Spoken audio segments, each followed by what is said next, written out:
بسم اللہ الرحمن الرحیم۔ حضرت عبداللہ بن عباس رضی اللہ تعالیٰ عنہما سے مروی ہے کہ رسول اللہ صلی اللہ علیہ وآلہ وسلم نے ابو ذر رضی اللہ تعالیٰ عنہ سے کہا، ایمان کا کون سا گوشہ؟ میرا گمان ہے کہ آپ صلی اللہ علیہ وآلہ وسلم نے فرمایا، زیادہ قابل بھروسہ ہے۔ ابو ذر رضی اللہ تعالیٰ عنہ نے کہا، اللہ اور اس کا رسول بہتر جانتے ہیں۔ آپ صلی اللہ علیہ وآلہ وسلم نے فرمایا، اللہ تعالیٰ کے لیے دوستی اور اللہ تعالیٰ کے لیے دشمنی، اللہ تعالیٰ کے لیے محبت اور اللہ تعالیٰ کے لیے نفرت کرنا۔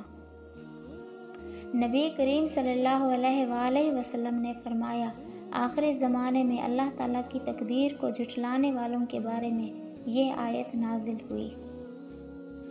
ترجمہ: اور ان گنہگاروں سے کہا جائے گا، دوزخ کی آگ لگنے کے مزے چکھو، بے شک ہم نے ہر چیز کو ایک مقررہ اندازے پر پیدا کیا ہے۔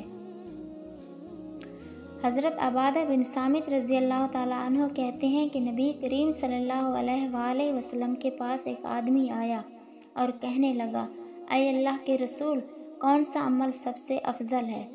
آپ صلی اللہ علیہ وآلہ وسلم نے فرمایا، اللہ تعالیٰ پر ایمان لانا اور تصدیق کرنا اور اس کے راستے میں جہاد کرنا۔ اس نے کہا، اے اللہ کے رسول، میں اس سے کم درجے والا عمل پوچھ رہا ہوں۔